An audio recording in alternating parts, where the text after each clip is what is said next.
What is going on, you beautiful bunch of savages? It is Primetime 125, B3 Vanio up against what remains of VUK. An incredible night of fights, as always, expected to close out the entire season of Season 1 of UFC 5.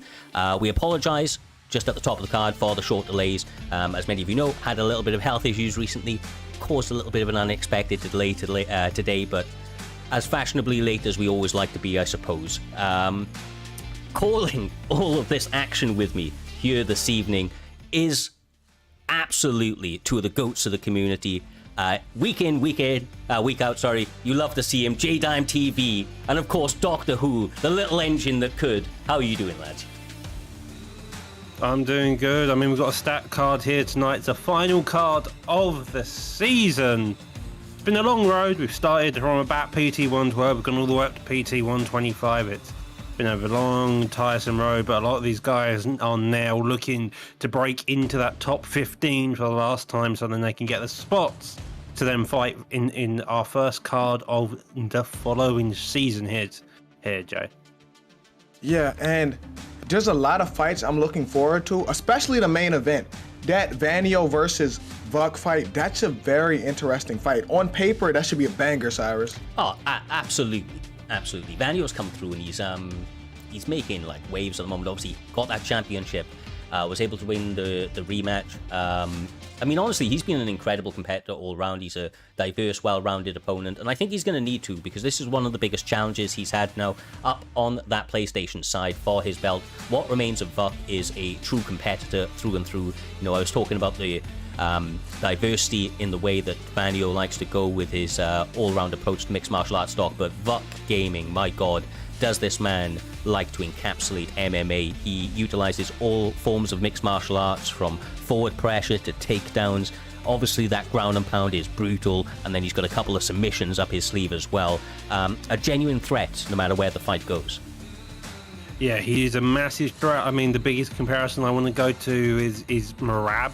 His cardio, his consistency, always pushing that forward, and that's what VUK has shown since kind of the offset of when he started within PT. He's always been at that forefront of pushing the pace and putting on that grappling, and now he's fighting a guy who's kind of come out of nowhere. Vanio really wasn't. He got a couple of wins, and then was in the title picture. Beat Smudger twice, and then that was kind of the way that went, and that's how he's got his name. But now Vanio's got to fight another one of those big names, and that's VUK. VUK's always been towards that title. He has the title, and that's a massive fight, especially for the PlayStation division. Yeah, here's the thing with that. The Smudger and Vanio fight, I always knew Vanio could give him trouble because they used to be teammates. They've known each other for a long time, right? They're not teammates anymore, but who knows you better than someone you spar day in and day out, Doctor? I mean, it's also the case, weirdly enough, is it's B3. Smudger's always had an issue with B3, and Vanio's just another of those B3. And Vanio used to be NM with him, too, at one point. I may explain some of it, but I mean, that's just one of the countless sides you got here tonight. You got the co-main, which is Trickzzy versus Warrior. That's going to be a stand-up war. You've got Robin making his reappearance. You've got Spooky on the prelim. So again, it's a grappling kind of. A lot of this card is either a mixture of strikers and grapplers, but I'd expect a full MMA kind of barrage here tonight, Cyrus. Yeah. So it's look, honestly, I always expect these cards to live up to all the hype. Our friend Bane coined it a long time ago. The primetime guarantee is always strong. It comes through with non-stop action each and every week that these cards are put on, and you know what, we're the most consistent in the game. Every week these events go on. Hell or high water, we make these things happen, and these guys reward us with non-stop virtual violence as a result. We're not going to take too much more time as we get into the very, very first one. There was a little bit of an issue with them lobbying up. I can see Bossman currently is just waiting for his opponent to join the match. So I'll tell you what we'll do, Doc. We will take half a second, because I know that there's two adjustments to this card. Would you like to explain the change-ups to the lineup that we have on the card this evening? So the two slight adjustments we have is originally we did have Caliber, as you can see, on the top of the prelims. Instead, his opponent has pulled out. So Caliber is now fighting mix-ups since his opponent has also pulled out. So on the main card now, where you have BFAP mix-ups versus KGOT builds, that will be BFAP mix-ups versus KM Caliber. In replace of KM Caliber, we will have Mr. NN Ginger versus EK Issues being our headline prelim tonight. Yeah. Look, never ideal when you have pullouts of a late notice. Either way, I'm glad that we get somebody to see, mix-ups fight up against. He's been an absolute terror recently. Obviously, some of his only losses up against the champion of the division in FSK Fadnator. A little bit of a shame that that man is not here this evening, but of course, if anybody deserved a break, it was the man that has been defending throughout the entirety of the season, run undefeated, and had an incredible run. Now, sorry guys, what we're going to do, I'm just going to quickly move across to the next one. I was trying to buy a little bit of time for these right here because they were waiting a little bit from ourselves, but Iron Domingo has disconnected from the match. It seems like it's been happening a little bit over the last 5 or 10 minutes. So for the moment, we're actually going to skip ahead to the next one, and we're going to get Not Nasty GG up against the Pug from Hit Squad. Obviously, Not Nasty had a bit of a rough run. He's fought the who's who within the division, and J-Dime, he's always had incredible fights. His stock has never gone down. Even in his losses, they've been entertaining bouts back and forth. I feel like this is an interesting test for him in the Pug, a man that's a little bit more known for that kind of shoot the box sort of style.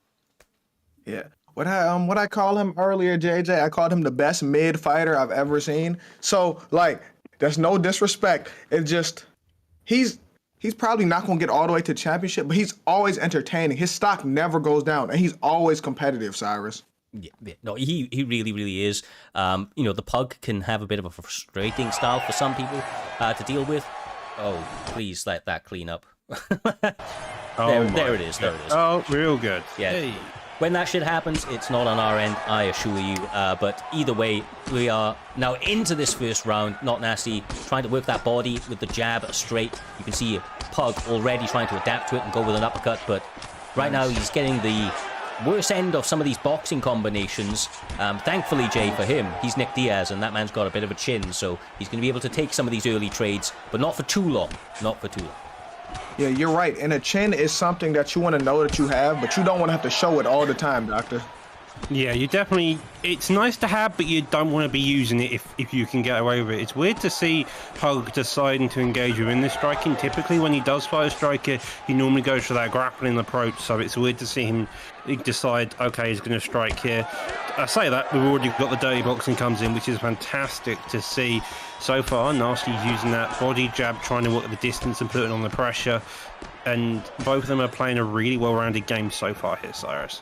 Yeah, I'm once again, as always, I'm liking what I'm seeing from Not Nasty. He is not following his opponent, Jay. He's cage cutting. He's getting some nice little pulls, and as you're always calling for, he's attacking the body because the Pug is trying to use a little bit of head movement to counter his counters.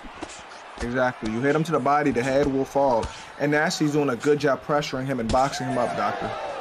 Yep, so far though, the stam does seem to be slightly favouring Nick Diaz, especially given the most recent update where your short-term stam can really heavily affect that long-term in a lot of cases. So you are seeing a lot more of that stam draining, which I kind of expect to see as both this fight continues and for the rest of the card, seeing how fighters change and how they adapt to the most recent patch as well.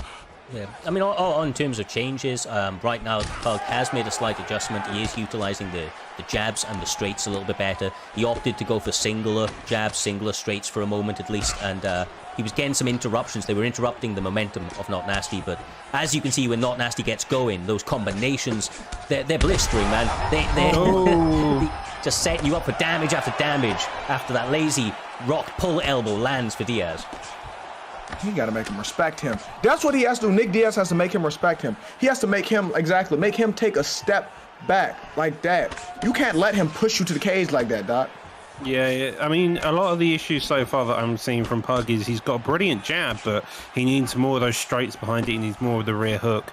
You'll be surprised how much damage a jab rear hook can do to a lot of opponents, because people don't realise it until suddenly they're knocked down. And so I think that's what Pug needs to do. He doesn't, like, if you want to stick with these one-shot combos, just stick that jab out a couple of times and fire that power hand behind it a lot of time, because otherwise Nasty can just keep doing this, keep walking forward and keep putting on this pressure here, Cyrus.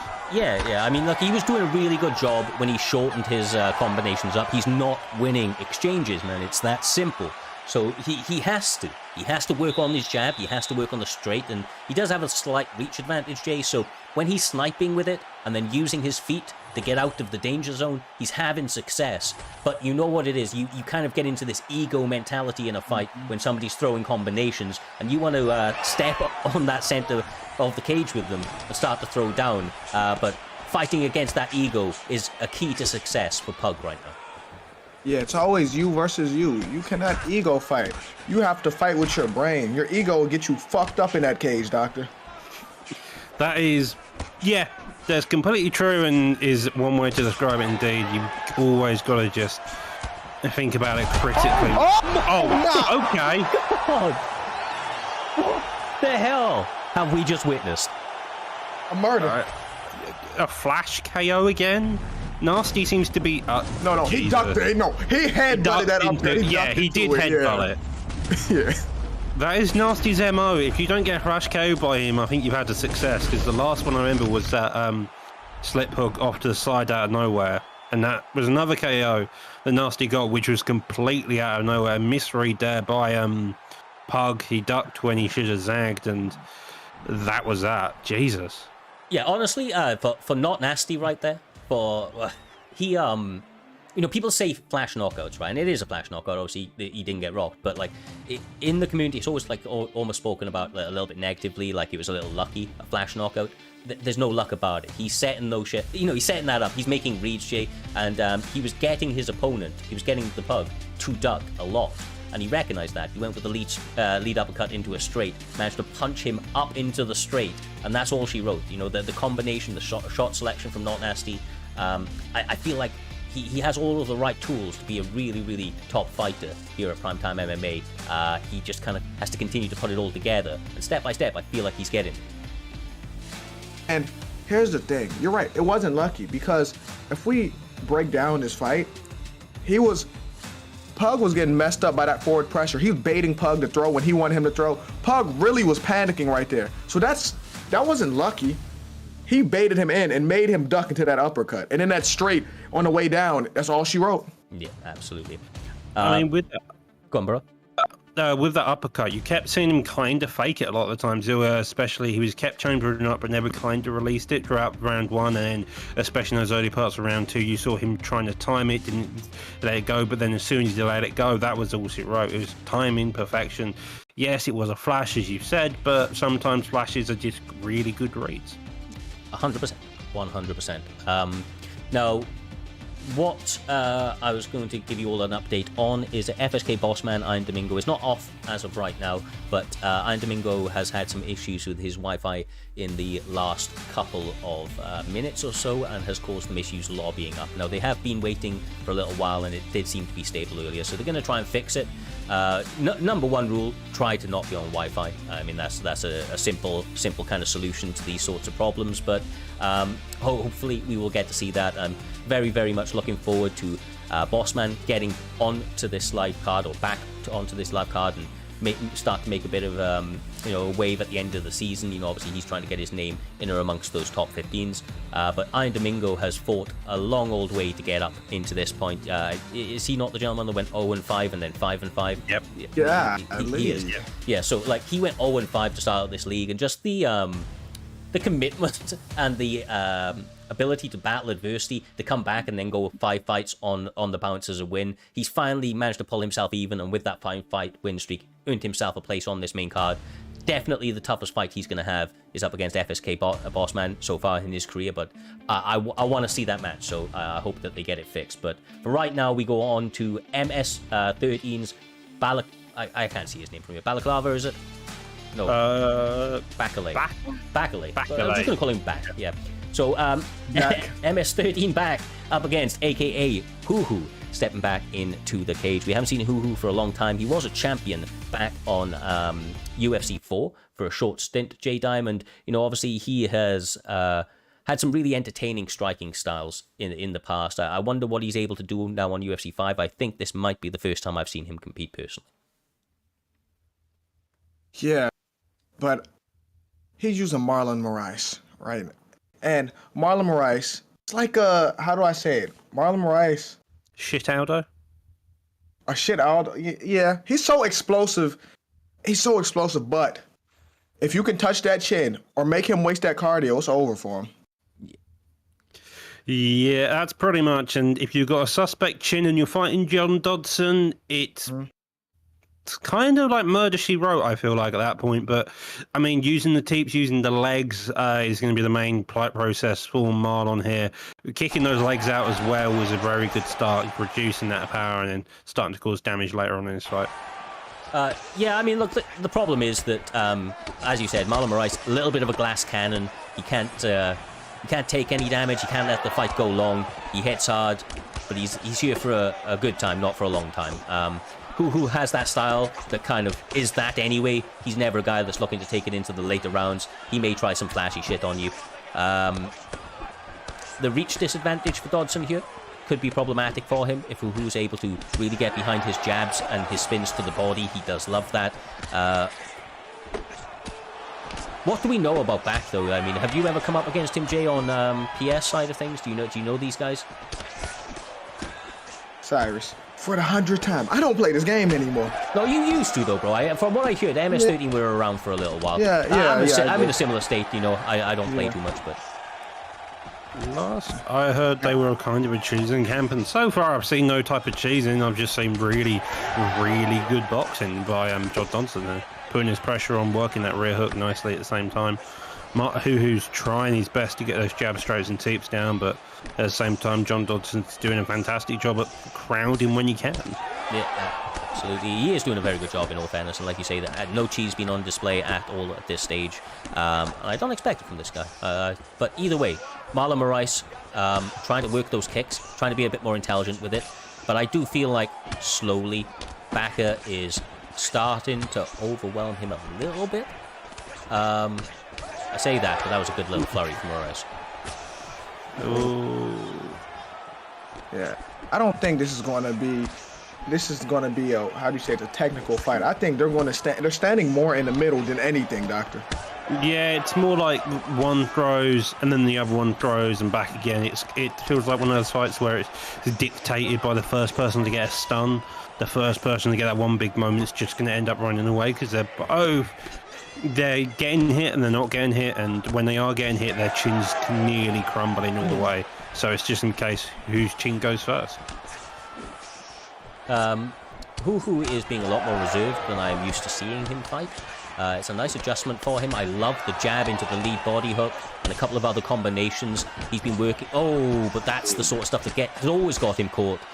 He does love to spin. He does love to throw a little bit of a flying knee from time to time as well, Jay. And when your opponent's switched on, when they're dialed in, it's going to be a little bit too easy to counter that. And you know that damage is huge when you are able to evade some of those bigger shots.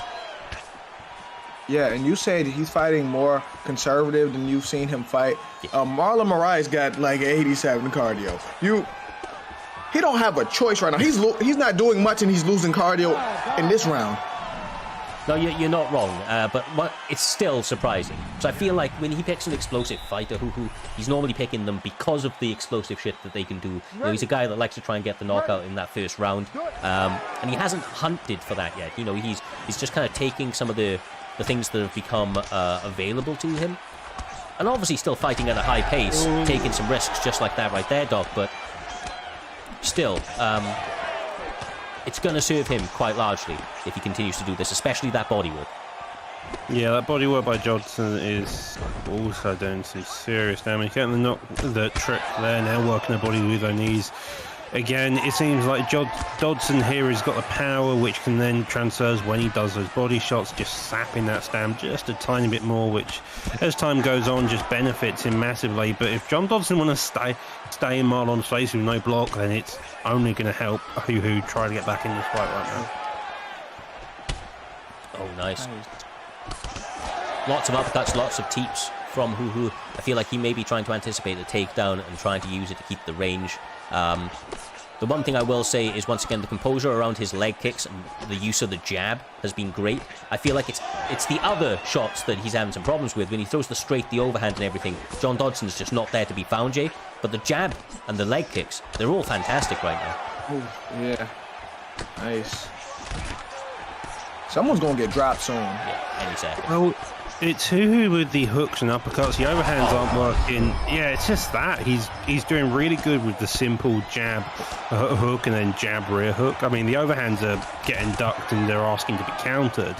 So are the straights, because he hasn't really worked out his long distance there. But outside of that, his inside boxing is just perfect. He's like, even with the Marlon pick, he's arguably outboxing John Dodson for the most part. Oh, look, there it is. Slip, uppercut.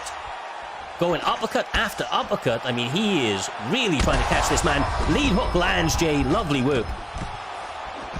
Yeah, and this is where he starts to take over. This is where we're coming close to the end. As soon as Hoo's recognised the inside boxing's working beautifully for him, he slipped on the inside with the uppercut. Got it. That was an insane idea. Yet somehow he didn't get knocked out by it. Never, ever again, please.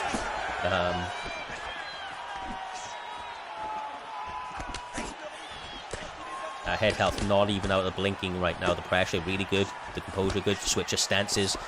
Ooh. There it is. Left hand lands on the money. It's over, right? Yeah, it's gotta be. Should be. Oh, and there we go. It's over.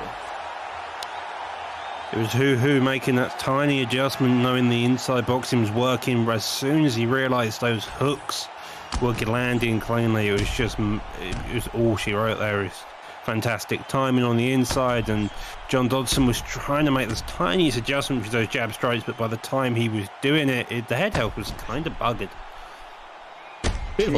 I mean, look, I don't know if it was just because of the pick or what it may have been, but the more reserved approach definitely appreciated from me, at least, from Marlon Moraes and, of course, Hoo.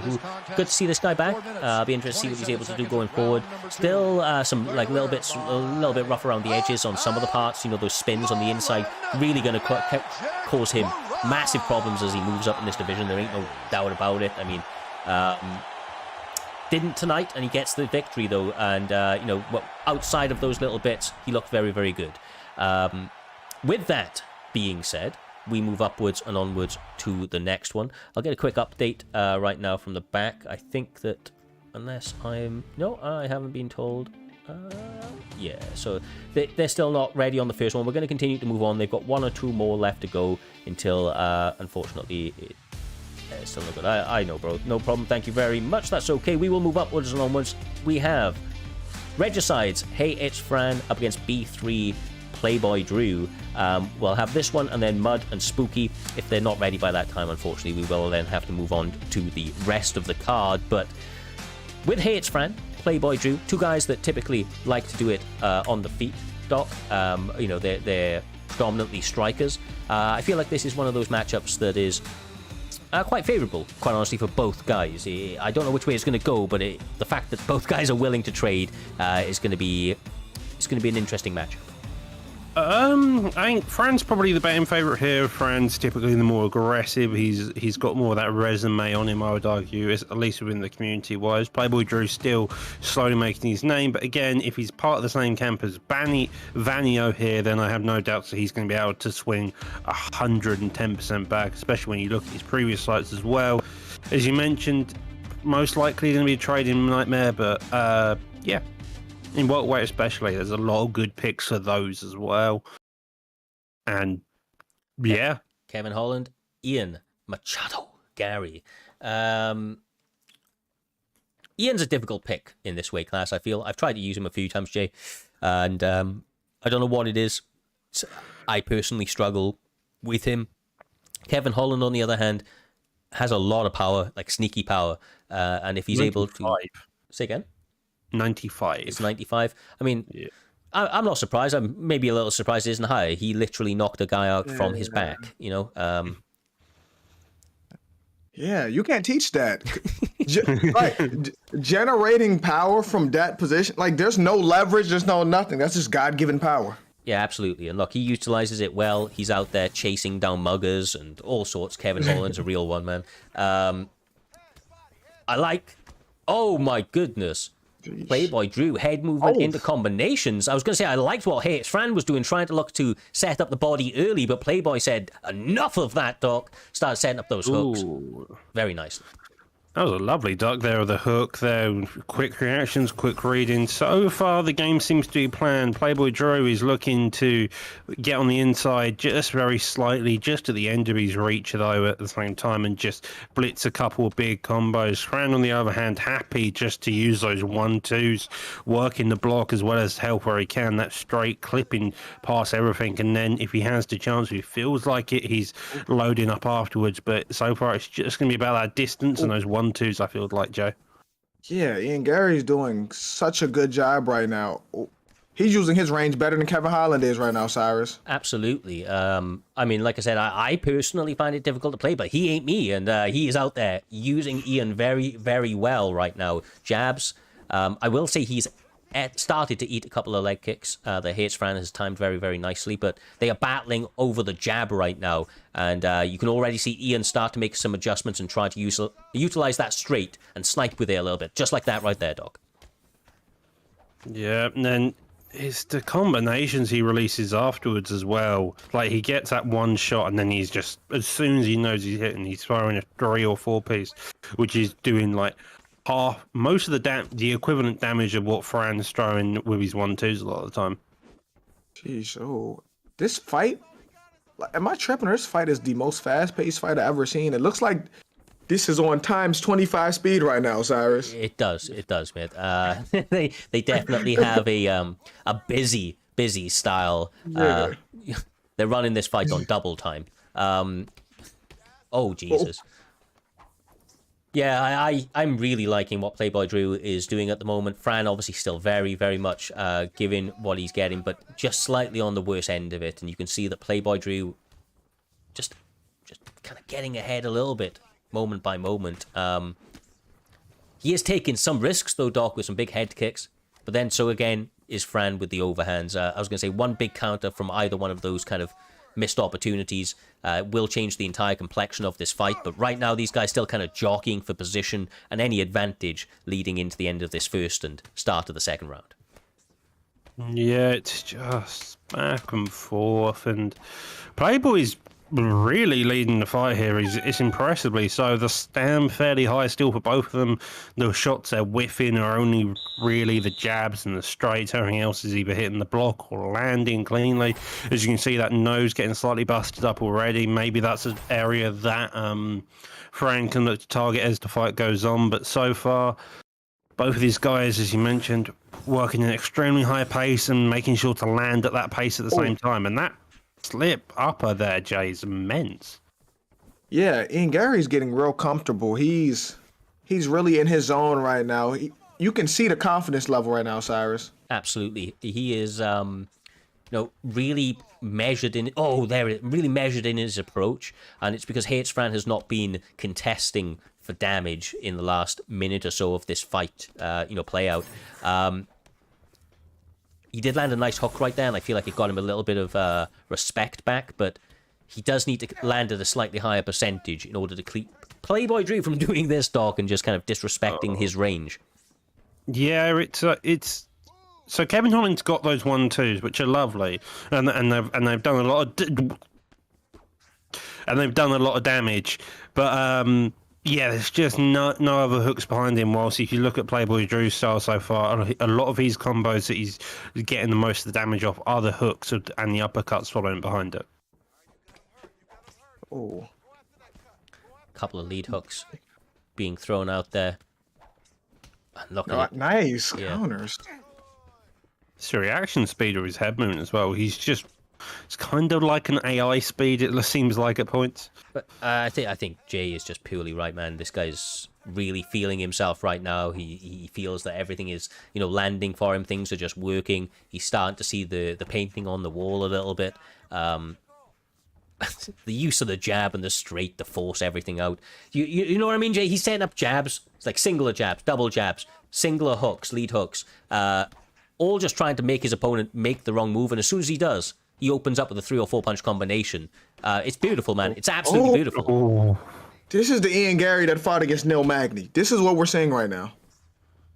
It's also the footwork. Like every time you can see Ian Gary's like, he knows when Kevin Holland's going to fire, and he just walks into range and then slightly walks out of it, and because he's the longer fighter as well, he can just then step slightly more into that range, land, and then get back out and not be the issue. Now you see Kevin Holland had that pressure, had Ian Gary's back at all, but again circling out quite quickly, and yeah, it's just looking more and more like it's going to be a difficult fight for Fran to get back into here. Well, we did speak about that 95 power. Of course, it doesn't take too much to change the trajectory of an entire fight, but you can see that those lungs are red, doctor stoppage. Icon is orange, not looking good for him. Overall block and head health seems to be almost goners, but he is trying to fight fire with fire right now, J-Dime. And if he's able to get a little bit more connecting, never mind. Yeah, he did. And the uppercut. Yeah, that's an easy night at the office.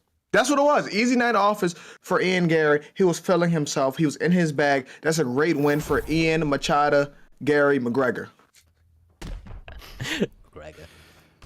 Yeah, no, it was a fantastic win. Every bit of that was what Playboy Drew wanted there. As soon as about halfway through the first round, you could really tell that he figured out the range, he figured out how to deal with those 1-2s. It was all about that footwork, and then making sure that when he was on the inside, he was blitzing really big combos to get the damage done to win the overall fight. And then he continued doing that with the uppercuts at the very end there, just finally getting the KO shot. Yeah, zoned in and looking great. Playboy Drew, representing B3, moves up in the rankings to close out the season. I don't know where he was or where he's going to end up after this, but of course, they will come out, the end of season results, shortly after this card. Either way, though, a big win for him, an impressive one. And Doc said trying to make his name at the beginning. I feel like this guy's made his name now. We will start to see him in the featured fights of the prelims into the main card, especially with performances like that. Looking really clean here this evening. Obviously, been putting in the work. With that, though, J-Dime, two guys that have been eagerly anticipating to get into this cage. We have Mud UFC up against A55 Spooky. Hopefully, then we will get around to Bossman and Iron Domingo, but failing that, we will move straight into the featured fights of the prelims. But for right now, Mud UFC, A55 Spooky, who have been waiting in the background, eagerly anticipating to get into this bout. They are kind of playing in a really interesting spot, Jay, because what we have is Mud UFC as ranked number 14. He lost his last bout, and he is going up against A55 Spooky, a veteran of the community who is coming on a 2-fight win streak, ranked number 17. Meaning that if he gets a win here this evening, he is very likely in that Grand Prix. Man, this should be a good fight between Muddy and Spooky. Like this should be a great fight. Dan Ige and Connor. It's not a matchup I'd ever see. This is, I mean, I know how good Dan Ige's hands are because it's like he's insane. The man's got really quick hands, has got good power. However, fighting maybe a Conor McGregor with that hand speed, I'm really hoping Spooky shoots a takedown. I think it would be a smart move early on, and Spooky doesn't need any advice on the grappling. That man's got a very high pedigree when it comes to the grappling. These guys just about to touch them up, though, for the first round. No, never mind, they ain't touching gloves. I will take this quick moment to give a quick shout-out to 3 little legends coming through here this evening. We've got Rennie, Sean Corkery, and Toby all coming through with their resubs. We appreciate each and every one of you. Oh, man. This is a. I'll say I hate the pick because Spooky can utilize the grappling. But I think he has to. He cannot get into no striking match with no Conor McGregor. I don't care what version of Conor it is, Doctor. Oh my god. Yeah, it's a bit scary Tony in his pocket. I mean, when he is landing, he's landing good. I think for McGregor right now, it's all about making sure that he can win the stand battle, really put it on to Spooky that way. Whiff's head kicks are going to be one way to gas your opponent out. Also, the thing is, right, Spooky is like, he's so fucking good at this game, especially on the mat. I feel like striking is what he's really been trying to work on. I've watched a couple of his streams. You know, he has definitely been trying to go a little bit more striking based, I feel. I don't know. Some of the big misses is really like where that shows, Jay. You know what I mean? Like some of those big head kick misses and the like. And mixing in the takedowns, especially on a corner, it's a must. Especially if you're dangerous there. Make them fear the takedowns so they can set up your hands a little bit. Utilize all of the tools at your disposal. Yeah, Muddy looks really good right now with Conor McGregor. And there we go. That's, even though he didn't get it, you need that threat if you're Spooky, because that's your bread and butter. That will set up the hands, Doctor. Yeah, he's got confident enough to where he was kind of forgetting about it. Now that he's got that threat out again, fine. Oh, Jesus. Oh, my goodness. Power of McGregor, and that it was a step back straight that killed him there, nearly. Well, yeah, that left hand is money each and every time, man. Mudkips knows this, setting it up, trying to land uppercuts into overhands. Has to be careful not to get overzealous. Look at that combination from Spooky, landing the lead uppercut, perfectly timed, almost with the front kick as well, Jay. Oh, but Mudkip styling. No. Man, this is what Spooky should have led with. Spooky should have led with going for takedowns. Before he should have set the tone early, Cyrus. Yeah, because you can see now Mudkips is backpedaling. He's starting to be like, oh shit, I can't stand in front of this guy because he's going to get my ankle. He's going to... this damage is too much, though. Yeah. That's twice he's backpedaled and twice he's got a stun, though. Yeah. That's the thing. Like, yeah, he's backpedaling, but every time he's managed to make Spooky over-aggressive and then found a counter from it as well. Well, I mean, as always, it's a pick your poison sort of moment for both competitors here. They're equal in terms of stamina, but the damage massively in the side of Mudkips, who is ahead in this fight. Oh, my! The pull, perfectly timed. Fair play to Spooky. He's definitely improved those hands, man. Like, he's definitely improved those hands. He's getting pulls on pulls right now. The hands are fine. It's the kicks that are going to get him killed if he's not careful. He threw a couple of those kicks inside the pocket, and he was lucky to not get badly countered with some of the counters Mud is pulling off. So, I mean, if I'm Mud right now, I'm like kind of getting back in that pocket, see if I can entice Spooky to throw some more of those kicks to then get some big counters off of. Shout out Envy Ginger, both for taking a fight on short notice, and the resub, starting off a little hype train to get us into the rest of this card. But yeah, my head can be used as a mirror, my man. It absolutely can.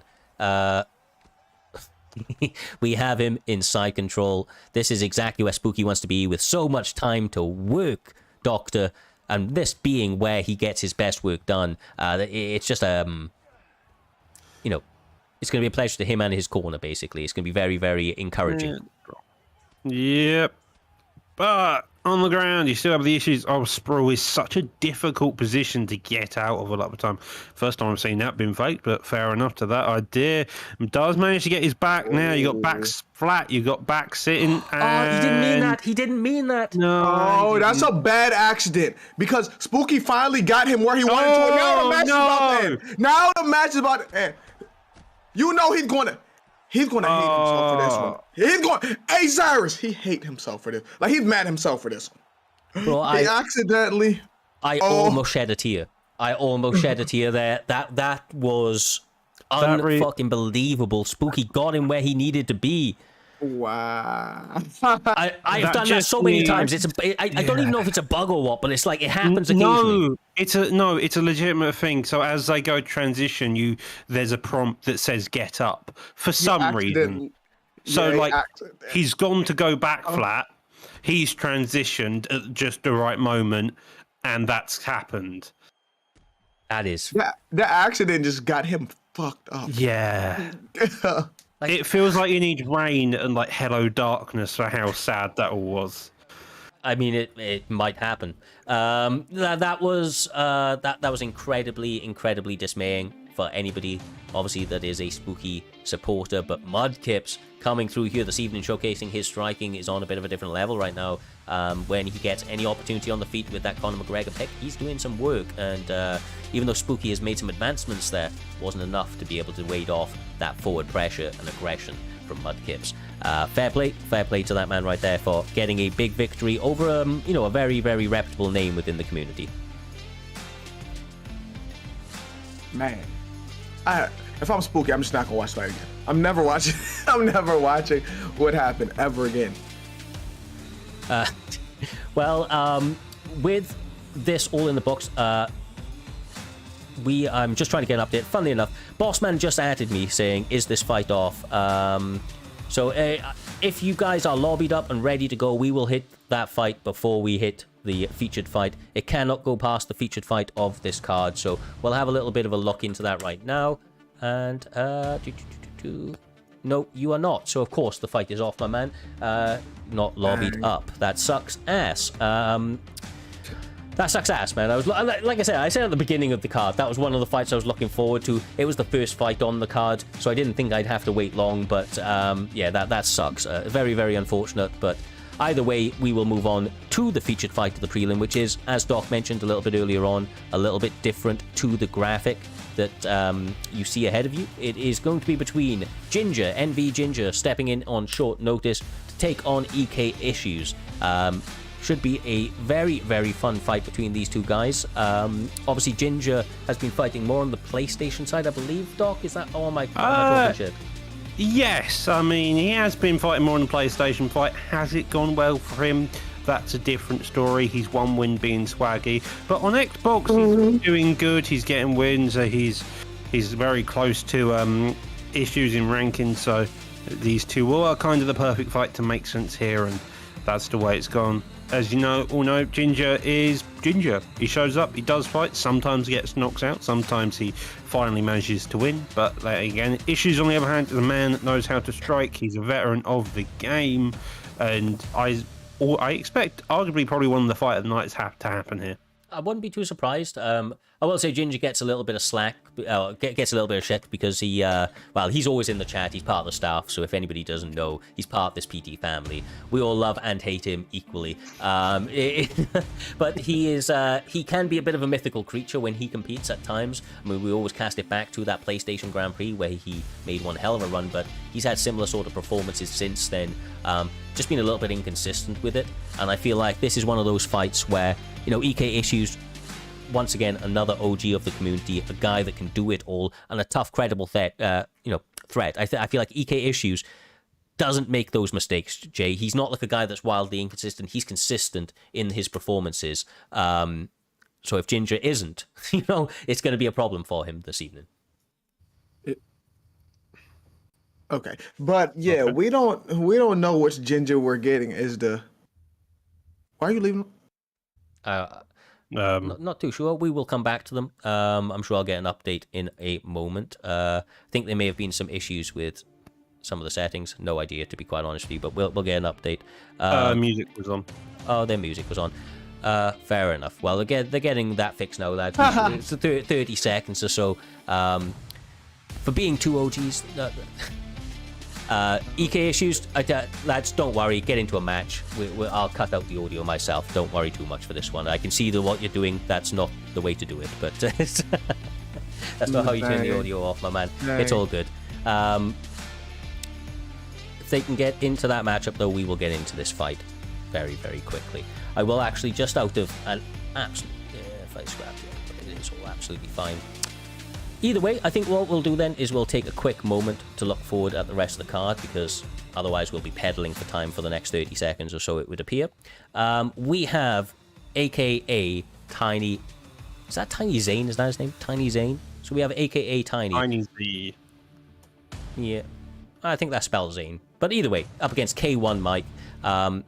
There they are. Never mind. We were going to give it a rundown. We don't need to. No more wasting time. We get into this one. Let's get ready. So, Jorge Masvidal versus Jalen Turner. Jalen Turner, the tallest man in the lightweight division. So tall, in fact, I think he may actually suffer from the tall man syndrome back in UFC 4 sometimes.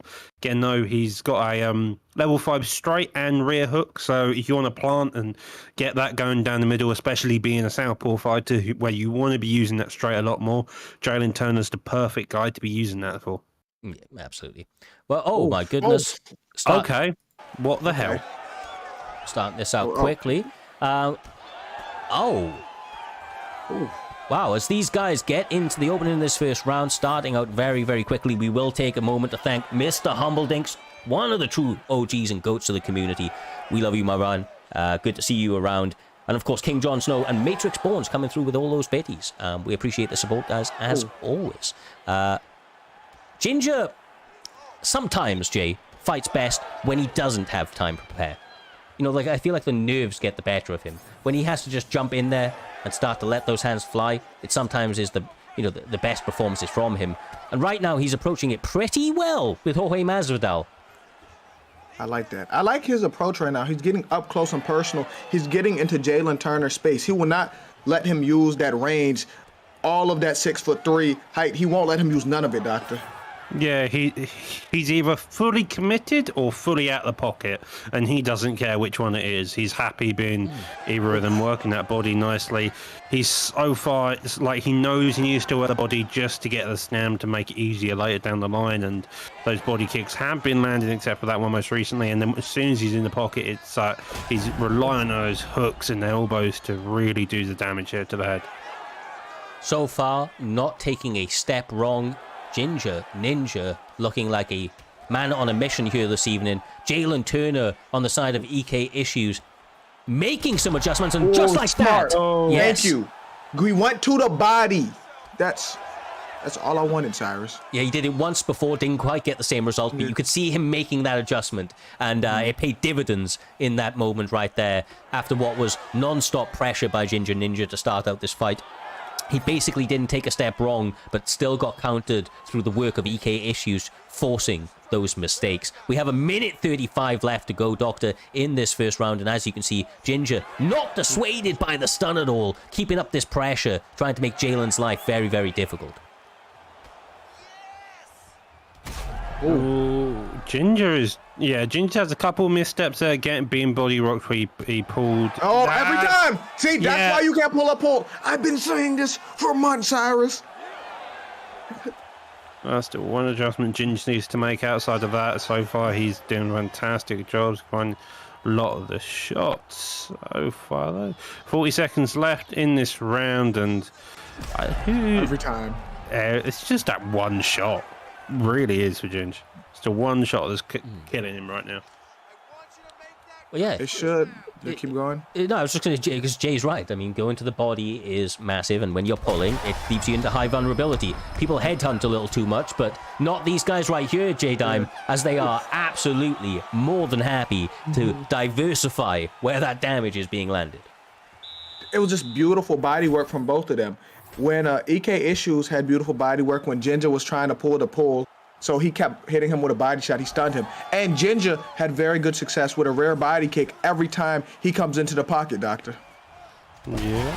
Oh, the knee there as well. He recognized Jalen Turner. He's going for that rear hook finally, and then started countering that with the knee. The hook landing there as well, digging down to the body, coming up top, flying knee also coming over the nowhere, and again, very good start for Ginge. Now he just needs to get back onto his footwork and slowly counting the cage off, which is limiting the length of Turner here as well, Joe. Yeah, but Ginger did another beautiful job throwing that rare body kick, Cyrus. He did. He's doing things on the offbeat. You know, he'll throw a combination, step out like he's about to retreat, and then fire a kick on the edge of the range, catching EK Issues very, very nicely as he's trying to approach with boxing combinations slightly out of that range. The problem I see, to be quite honest with you, is that the writing is almost on the wall for Jalen, but he does hit hard, and he does have a slight advantage in terms of range. So it is a little bit more likely that he will be able to fish for a counter. But he keeps slipping side to side, not pulling back, and as a result, Ginger keeps landing those hooks on rinse and repeat. Too much damage.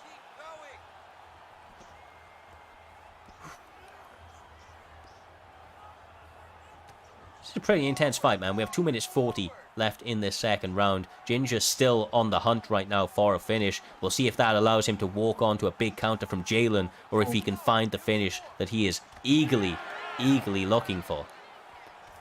Oh. Yeah. So far, fight of the night in my book so far. Like both these guys, wanting to put on the pace, put on the pressure. Ginger's leading on the front foot so far, but Turner's trying to find that counter, as you mentioned. He's got the power to do it. He just needs to find that one shot, and Ginger's making it very difficult because that rear hook is landing every time.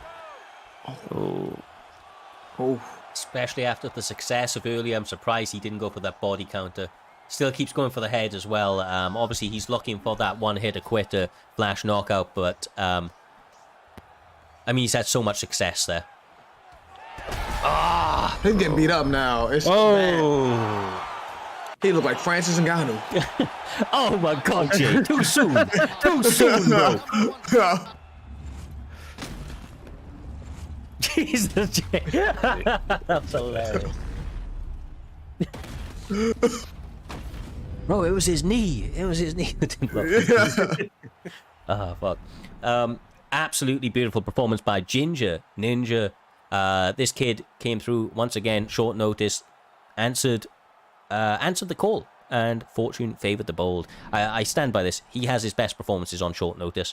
Don't know why, other than the fact that it probably, allows him not to build up nerves over the time, but he needs to find a way of tuning into that every time he steps into the cage, because, if he's able to perform like that, J-Dime, on the regular, when he has prepared for his opponents, he can take what he's learnt by, footage and his corner and everything, and utilize it more effectively. That the nerves are making him a little bit trigger shy, or maybe a little bit overzealous, against certain opponents. So that cerebral approach that he had tonight, that was perfect. Yeah, I think Ginger just gets scared when he has time to prepare because he just lives in his own head. Now you thinking about all the possible scenarios. He didn't have no time for that. He just had to fight, and he puts on his best performances like that. Absolutely, goddamn, believe me. Now, we, obviously had some delays starting out the card here this evening. It's caused a bit of a knock-on effect with some of the other fights. As a result, unfortunately, we didn't get that very first fight here this evening.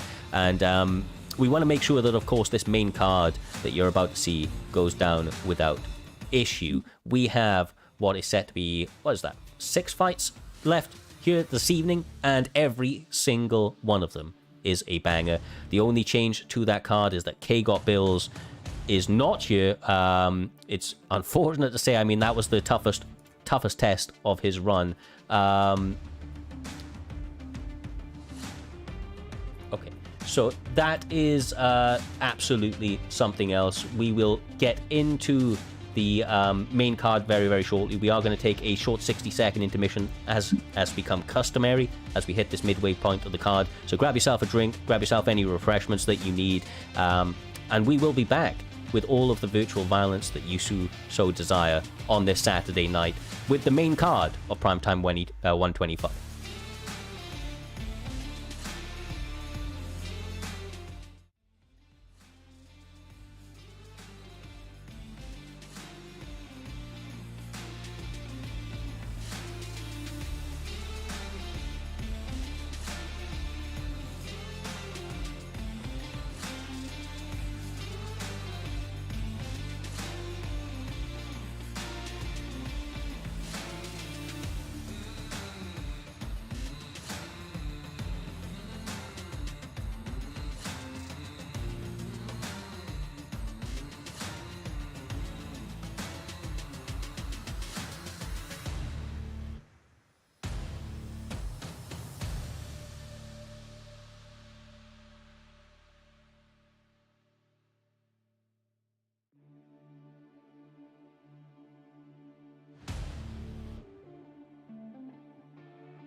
What is going on, you beautiful bunch of savages? Primetime 125 back in full effect here this evening.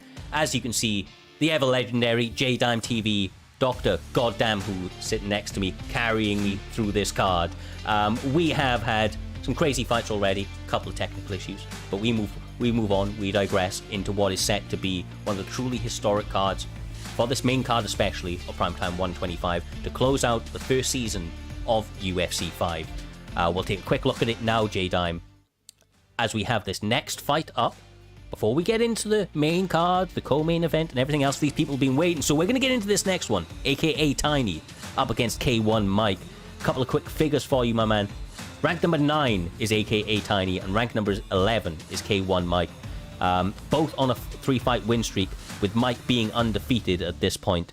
It's going to be an incredible matchup between two guys that have not fought each other before, and have been making waves in their division.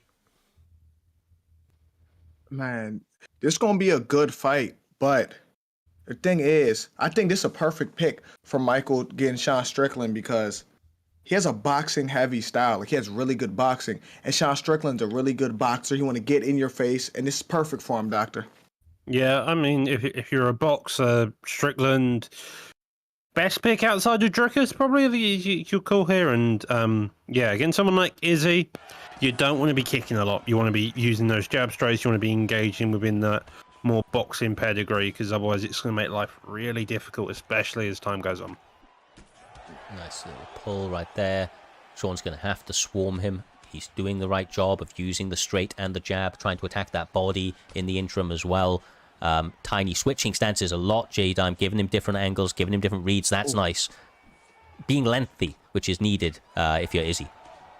Yeah, you got to throw them long-range weapons like those teeps, those sidekicks, the rare sidekicks important too, because you don't want this to be like the fight in real life where he's just pushing him to the cage. You need something to make him respect you, Doctor. Mm-hmm. So I'm kind of just enraptured in this footwork right now. The slow, methodical battle that's happening. It's more about who's going to be controlling that distance to really lead the fight. Lovely slip straight as well. Timing those shots nicely. Probably a bit more body work is your strong Strickland. If you can make Izzy gas out, then you're going to have an easier time later down the line here, Jay. Man, I think Mike is doing a good job, besides the fact that he's getting hit with those teeps. But Izzy's doing a great job switching stances, like you said, Cyrus. Yeah, he really is. And the circling is keeping him very much in this fight. Everybody's saying Mike is fatigued in this one because it's late at night and the card was delayed. Yeah. You guys killing me, bro. You're talking about he's fatigued. Yeah. I mean, this guy don't look fatigued, Jay. He is all about business right now, walking forward, pressuring the holy hell out of Tiny.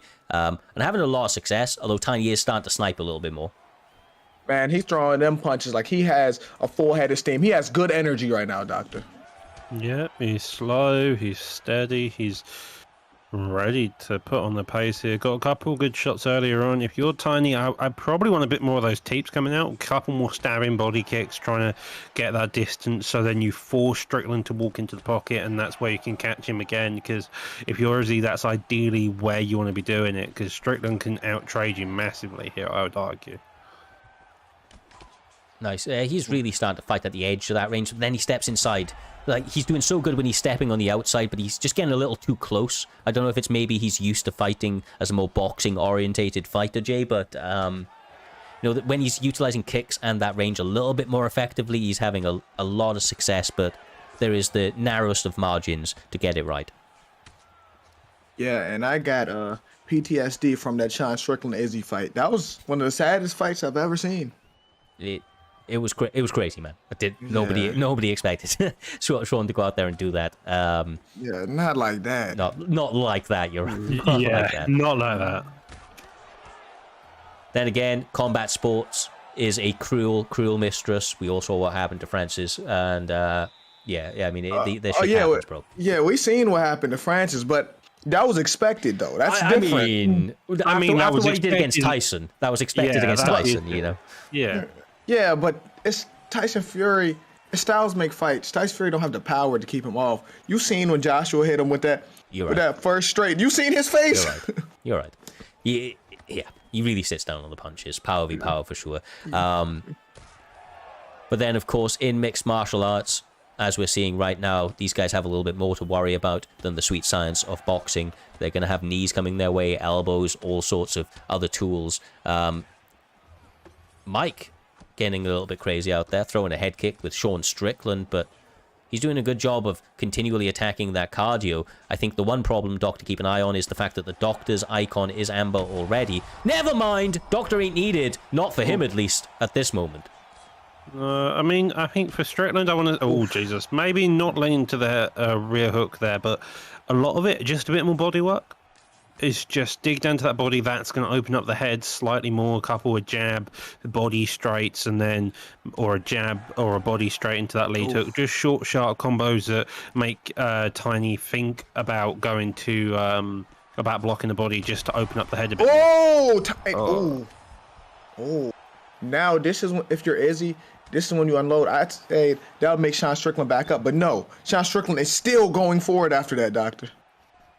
He's marching forward like in a real fight. He's just coming at Izzy and just doesn't care. He will happily take any blocks on both his chin and block. And so far, Tiny's slowly finding an answer. It's a slow and steady fight. And I feel like for Tiny, it's just about letting that hole slowly open up more and more for him to then expose it later. He's done really good in terms of the damage. Like, Tiny is definitely starting to stack that up. But still, just the control of the cage is so in the power of Mike right now. Like, Izzy doesn't want to be fighting this close to the cage, Jay. No world. You know, he wants the ability to retreat and pull that head back if he needs to. Starting to win it a little bit back right now. Through some of the respect for the damage that he's landing. But a little adjustment from Mike, and he'll be able to continue to pin him there and start to land at a bit of a higher clip. Yeah, but Izzy, this Izzy damage is starting. It's starting to pile up, though. And now he's starting to walk forward now. Oh. Izzy was really just piling up. The block is slowly going as well.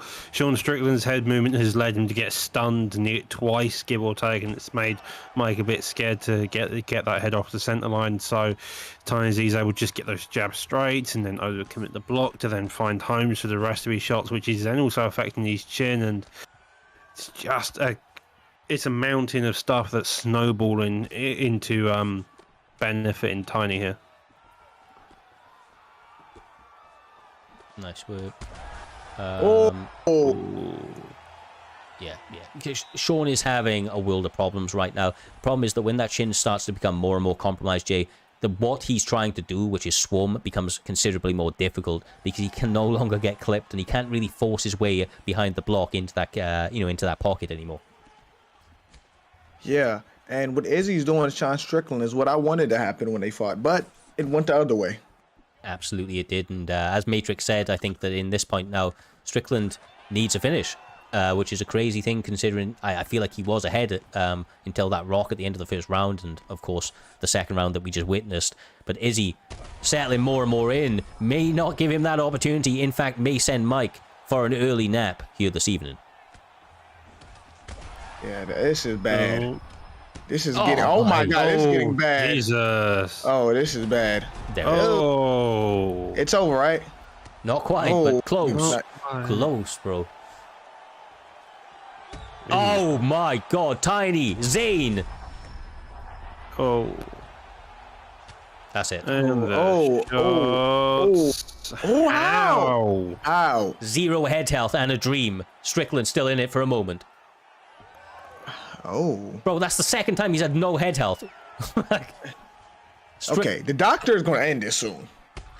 If he don't end it. The hook. Oh my God, he's still alive? No. Wow. I don't understand. I know, doctor. Oh my God. Finally. Jesus. That was a lot. He just, like... How many? I'm impressed that he survived for that long. How many, that was about 4, maybe 5 sessions of ground and pound there, just coming out completely. Every time Strickland only just managing to survive. You can see it here. Yeah, we don't actually have audio on the instant replays right now, which we are looking to fix. But as you can see, I could not believe the amount of times he sat him down, then got back. Like, it's so mad, bro. This is all in like a 20-second period. And we missed one out at the beginning. Absolutely phenomenal. Absolutely phenomenal. Great performance from Tiny. After what was a difficult opening round, he found all of the tools that he needed to get himself ahead.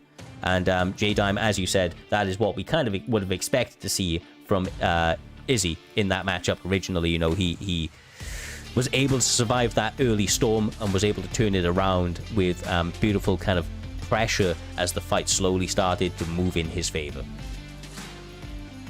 Eesh. I'm ready to get to the next one now. Absolutely, my man. Well, we're going to have NBK Tier. Obviously, we saw him fight Trickzzy last time out, an incredible competitor, suffered a loss in that matchup, but of course, not to hang his head at all. He is an incredible fighter who literally fought one of the best in the business. He's looking to bounce back here this evening, and I'm sure it's a little bit bittersweet, Doc, as he goes up, I should say, against NBK Mazzy. So it's teammate v teammate to close out the season. Two NBK guys, very similar in the rankings, rank number 8, rank number 9. You know, kind of going to war, and you know that these often make the best matchups. I mean, yeah, I mean, it's a fantastic matchup. Very similar in rank is true. Very similar in style, on the other hand, is very not true. Mazzy is a grappler through and through. He's a phenomenal one at that. He will happily look for any sub attempt you can, probably a more active version of K Got Bills, even getting a sub over the man. With Tier, on the other hand, you've seen him last against Trickzzy, putting on a war and a half there, and that's kind of been the way Tier's gone. He's always looking to strike, he's always looked to put on a chaotic stand-up battle, so it's very much a striker versus grappler matchup here, Joe.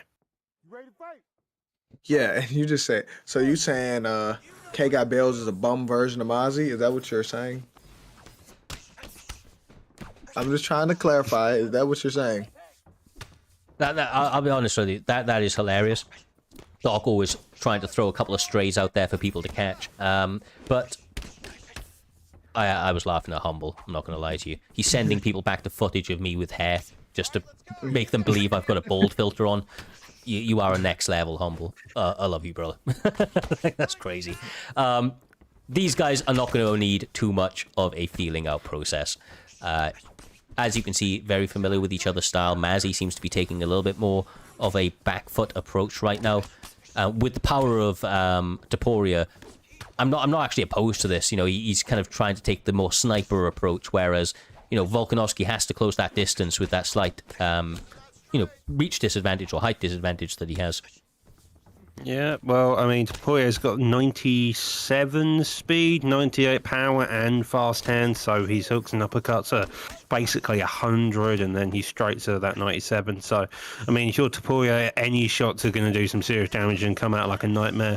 Volkanovski's arguably playing the perfect game here, using those calf kicks, trying to reduce that power, play that kind of long game where you can, and I mean, if you're Volkanovski, probably you want to be able to just be a bit more in and out, get those kicks landed a bit more, and as you kind of set up at least for the first round, so then you can slowly build up the pace as you go further into this fight here, Joe. Yeah, and I was told, right, because I've been playing this game, that Ilya, since the update, is like how Jan was, but even better. Is that accurate? Yeah, he's got a lot of power in his hands, man. Like, he Jeez. very durable. He's a problem. He's definitely a problem. And honestly, both hands are nuclear. Like, he can hurt you with either one of them. It's not like you just got to look out for the left hand of Connor.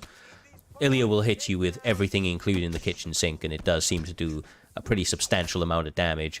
Volkanovski, I will say here, doing a very good job of ducking, dodging, diving, and dodging. But he is obviously getting the worst of it, Doc. Just due to the workmanlike approach of Taporia. Oh. Yeah, you don't need that many shots if you're Taporia here. Like, even his jab does stupid damage, let alone he's like level 4, level 5 hooks. Both of them are just killer, and everything about Taporia's hands are just like cinder blocks that are filled with cement and a bit more. Oh my god. Yeah, he's got loaded gloves for sure. Nick Diaz said, check those wraps. Oh my god, he has got him throwing at air right now. The footwork of Mazzy really on display, looking incredible.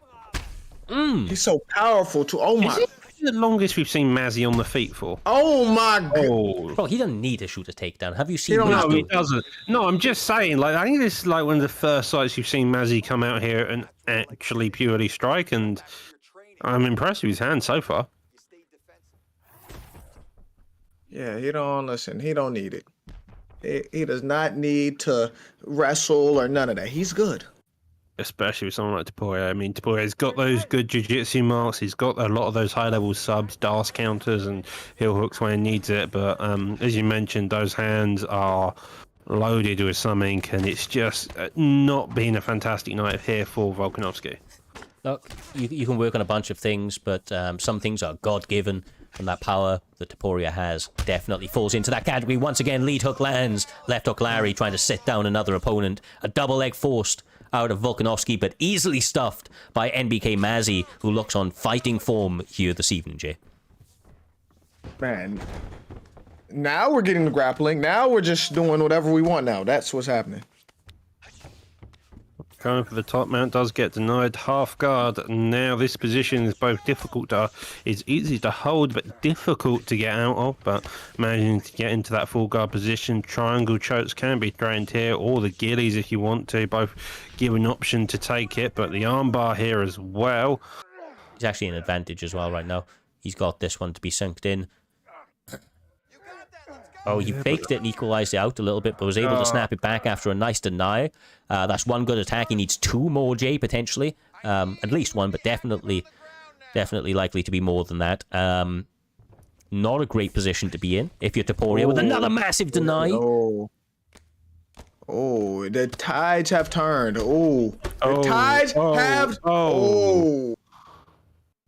Suddenly, the striker has become the wrestler, and the wrestler's become the striker. Oh my god. Oh my god. What a comeback. Just like that, Jay. Just like that, bro. I mean, did we not just think that the writing was on a wall? Did we not just think that Mazzy was about to run away with an easy W? I most certainly did. Those hands were landing at such a high clip, but my goodness, did he find a way to turn that around as soon as it hit the mat, and he managed to get some top control after the submission. Doc, I mean, clinical, actually. Clinical when you hit the mat. Yeah, no, as soon as... I mean, the first round was Mazzy's round through and through. He was leading the fight. He's landed every killer shot, and it was a miracle that Volkanovski didn't get KO'd. But that second round, it was just a fantastic reversal there by Tyr. He realized, okay, he needs to grapple, so he got the armbar first. That set him up into that top mount position, and then from top mount, he just rained the ground and pound. The funniest part of this notion is Mazzy was the one who took him down. And that's how they ended up on the mat. Mazzy got the takedown. Mazzy got put into full guard, and then Tyr got the armbar, and that was that. And that was kind of the sudden finish. It was a complete role reversal of what we've usually seen these fighters. It was an impressive fight there by Tyr, just making that massive comeback. Yeah, like I said, I'm a big fan of the way that this guy competes. He's only lost against the best in the business, and I feel like he's making strides every time he steps into that cage. Mazzy always been game, always been dangerous, but seems to be maybe missing something a little bit to just kind of push himself into the win column that little bit more, because he definitely has the skills to be running up a little bit higher in this division, I feel. But great win for Tyr once again, bouncing back, getting into that win column, and doing it in style, after having to weather that really, really early storm. With that all being said, though, we move on to the next one, and it's going to be between BFAP's very own Mix-Ups, a man that's actually been in a few camps now, but seems to have found his home over in BFAP. Obviously, an incredible competitor. Basically, half of his losses are to the current champion, FSK Fadnator. It is BFAP Mix-Ups, like I say. He is looking to defend his rank number 3 spot, not against K-Got Bills, who has not been here this evening. Now, some people have said that is through pure fear of BFAP's Mix-Ups and what he brings to the table. Others have said that he's just had something else crop up. I don't know the truth of the matter, but I will tell you that Mix-Ups is a very, very credible threat to anybody that steps in that cage, and so is Caliber, which makes him no better of a, well, it couldn't have been a better replacement, I feel, to get us the best possible matchup for the end of the season. So without further ado, J-Dime, we move across to that very fight. Caliber is on your red corner. He is using Jalen Turner, the second time we've seen this pick here this evening. And he is going up against Anthony Pettis with mix-ups, which once again is a wild pick for this matchup. But I suppose they're both kind of grapplers, these guys originally, so maybe they're just going to play it out on the feet. Yeah, I mean, both of these started out as predominantly grapplers and developed their hands over the course of it afterwards, mix-ups. More so, Caliber, part of the KM camp, he's notorious having that weird clinical striking that's always been one of the brilliant things to watch, whilst on the other hand, mix-ups. Now part of that was former KM, now part of that BFAP camp, which is built for him, ankle picking, so you can also expect maybe a couple of ankle takedowns at some point in this fight. That matchup. I wonder what distance Anthony Pettis is going to fight at, Cyrus. This is the thing is mix-ups, man. He's really got good everywhere, but I don't know if that level that he has gone up in his striking is going to be enough to cover the distance against somebody like Caliber. He's done a good job so far of using teeps and, kind of question mark kicks and that sort of wild, crazy, unorthodox stuff like you would almost expect Pettis to do, Doc, but the problem is that you're only going to catch that early. Caliber is going to adjust to it, and they're easily adjustable techniques. Yeah. Caliber's, again, I mean, there's a bit of dirty clinch boxing there, which you don't see that often by a lot of players, but Caliber controlling the fight there. Coming in with that straight is nice to see, but again, mix-ups is definitely fighting... Oh, Jesus. He's fighting uphill, though, still with the height disadvantage is kind of the main thing because of how long Turner is and Caliber's ability to use that, but the counters so far. Honestly, Mike Tyson said it. People say reach advantage, height advantage. Well, what's to say it's not a disadvantage? And that's what Mix-Ups is trying to show us here this evening. He is walking down Jalen like he doesn't have a couple of an inch reach advantage, and he is landing, getting a double stun early with beautiful head movement, excellent footwork, and perfect timing on the shots to this point, Jay. Yeah, and it's crazy to see that Anthony Pettis has to fight on the inside more than he wants to, Doctor. Mm-hmm. I mean, Anthony Pettis is someone you always see on the inside, on the outside, sorry, but this time around he's been forced to do on the inside purely due to the fact that Turner is so long and his outside is Pettis' kicking range, pretty much. He is the height of somebody 2 weight divisions higher. It's like it's crazy the height that he has for the weight class. But Pettis has always been on the smaller end, I suppose. Oh, we get slow-mo for a second. These guys entering the Matrix as we approach the last minute of the first round. Mix-Up's managing to blitz through the block on a few attempts there, and he's having some success when he can just blitz his opponent, but outside of that, Caliber's landing, I would say, the biggest shots, especially combined with the moves and power levels that Turner has. For the most part, I feel like Caliber's leading this fight outside of those stuns you saw earlier on in the round. The simple fact, Jay, that he just threw a question mark kick and it only connected with the armpit of Jalen Turner speaks to the height of this guy. It's silly, man. Anthony Pettis was unable to head kick this man. That's how tall he is. Yeah, like, realistically, Jalen Turner should not be in this weight class. Like, realistic. It should be illegal, right? Like there's sometimes like, height requirements to get on a certain ride. There should be height requirements where you can no longer be in a weight class. Eat a couple of things, bro. Get to the right weight. Stop fighting guys that are like 3/4 your size. This is crazy. The fact that Mix-Ups is making it work for him is just more credit to the advancements that this guy has made in his game.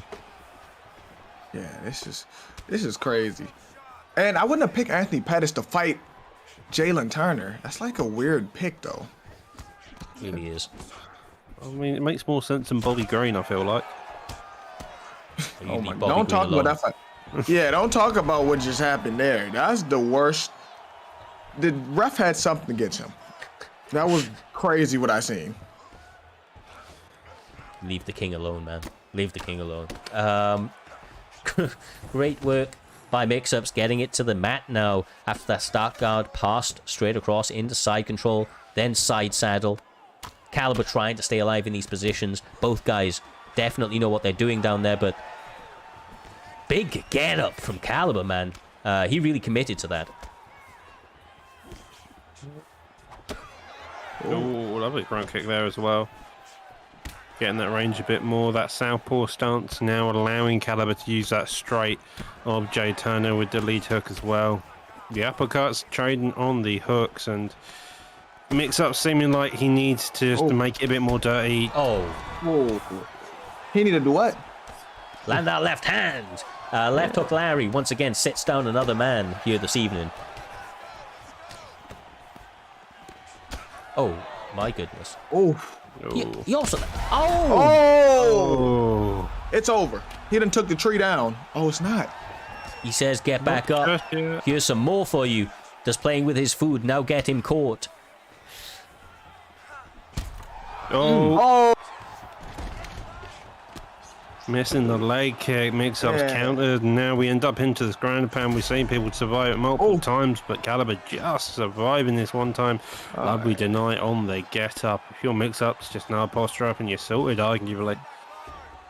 Yeah, he's taking a calculated approach. That's why he's ending with the elbows.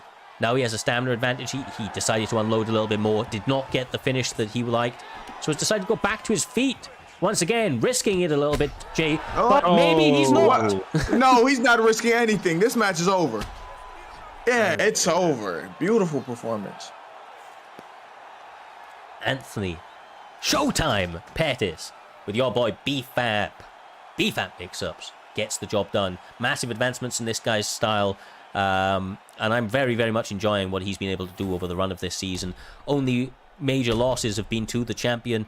He challenged for 3 belts, and you can see why, putting on performances once again here this evening, that, you know, a lot would struggle with turning back Caliber, who has been, for the longest times, one of the most difficult comp fights that you will have due to his all-round mixed martial arts style and very unique base to this game. Incredible, incredible. Shout out to Mix-Ups for taking fights on short notice, rolling with the punches. Doc, he was already ranked number 3, didn't 100% need to do it, but, you know, he did, and it paid off for him. Another nice little feather in his cap to end out this season. Yeah, fantastic job on that. Fantastic performance. Both guys looked very well, but again, Mix-Up's made the biggest adjustments there, and he mixed it up at the very end, going to that ground and getting rid of the height difference so then he can get the finish. Exactly. Well, J-Dime, I know your favorite part of every single part of this card is when we get straight into the next one, and we have that next one ready and raring to go, my man. It is between 2 absolute savages within this division. You have your very own PlayStation perfect matchup right here, as we see MG representing AKA going up against Envy's very own Samurai Robin, back in the cage, back with his Pettis, and looking to chew up legs should MG allow him. That's interesting. This is because MG was just a champion. It seemed like a few weeks ago, not too long ago. And he showed McNasty the other week that there's levels. So I really think MG, unless you're like championship caliber, it's hard to beat him. But Samurai Robin was a champion, and at one point he looked unbeatable. He did, absolutely. You know, we haven't seen too much of him in UFC 5 due to competition, because this man does train and does compete IRL. He's out there kicking legs in competition and kicking legs in a virtual space. Beautiful head kick setup. You can see it in the way that he approaches the style, his combinations and setups. But MG may have to look to make this a little bit dirtier, I feel like. You know, he's a guy that likes to live behind his volume a lot of the time, Doctor. Although he is obviously having a healthy amount of respect early in this fight for, oh my god, what Samurai brings to the table, because he is rightfully landing with some picture-perfect shots right now. Yeah, I mean, Robin's also like, the way, with the speed of his strikes as well, he's comboing everything very nicely. The head kicks are coming out after the strike, which is just making them quicker and landing in a way that you're not really sure if they're going to land to the body or the head, and that's especially what you want again, it's just out of the range of where you want to be boxing to give the kicks counter as well. And Robin so far playing it nicely. MG trying to get back into the fight and be the one leading the fight, but Robin's happy to fight off his back foot here. Yeah, definitely a guy that's very comfortable in a counter-fighting approach.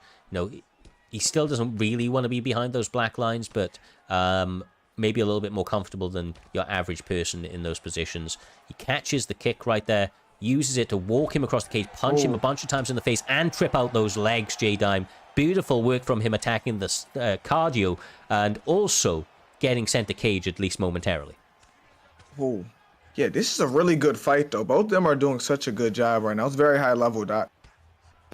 Yeah, well timed, well played by all manners here. Yeah. MG's still leading the fight. I feel like if he maybe went on the back foot and tried to use some of the kicking game himself, he could have a bit more success. But Robin so far leading the fight still, even when on the back foot. Yeah, I was going to say, MG is definitely being the aggressor, but I don't think he is ahead in the points. Just Samurai's been a little bit more diligent with his work. He's had a little bit more accuracy with the shots that he has thrown. But it is razor close. It's not like he's running away with it. And the fact that MG is the one that's pressing the action means that one way or another, J-Dime, at a certain point, one of these guys will make a big mistake, and they're always in range to find that count. Yeah, it's going to come down. It's a game of inches. It's going to come down to that one little mistake. It'll change this whole fight because it's so razor thin right now. Yeah, we'll look at the stats right there. 6 more. Wow, yeah, he's doing the damn thing right now. Samurai Robin. Like I said, the stats do look a little bit wider than you would expect, but it's a very close match that Samurai is definitely just edging away in to a victory. Now, of course, we do have 10 minutes still left to be scheduled, Doctor. There's a lot that can change during that time, especially with the change up of approaches, like you see right now. Samurai Robin trying to take the center, but once again, that caught kick changes the angle and forces him back up against the cage. Yeah, I mean, it's also the case of with that cool kick there, it was very much Sanhagen did that 1-2 and then the hook afterwards, which was a counter, and that's kind of what he needs to be doing. He needs to be looking for the counter on the kicks, not walking out of pocket to then get kicked a lot of time. It's just, I think at points he's got to commit to being in the pocket. This is crazy, Jay. I just feel like MG needs to be slightly busier. Yeah, his output was too low last round. He had to start picking it up. Because when it's strike for strike, technique for technique, I feel like O'Malley and Samurai Robbins, they're going to win that. Like 9 times out of 10. But when he starts to add in the extra volume with the pressure that he's bringing to the table, it forces the mistakes out of anybody, because of course it means that they're constantly in danger, Doc. And this is actually a little bit better for him. He's getting jab straights, but still a little bit more. He's kind of allowing Samurai to dictate the range off the back foot. Yeah. Oh, there you go. Finally getting the counters off it, which is what you want, ducking into the uppercut as well. And then he's put this pressure on, getting the hook. The head kick would actually benefit him there, I feel like, but a little too late. And now Samurai's putting on his back foot again. He's got that confidence, he's got the pressure, and realizing that he can't always be on that back foot. And now they've slowed down their pace a bit, but they're still just looking for those big shots. Oh, this is really bad. Oh, this is, if he got to get out of there. Kind of looked like he was stuck in the mud for a moment there, Jay. Yeah, Samurai's taking his block off now. He got to move. He got to move them feet. It's the role reversal here now. You saw MG leading during the first fight just in terms of the positioning, not necessarily the round. And here Robin is. He's swapped around after he's got stunned. He's realised it's too dangerous to let him. And there you go. Exactly what he needed. Oh, my God. What just happened? Did he trip up? Yeah, apparently so.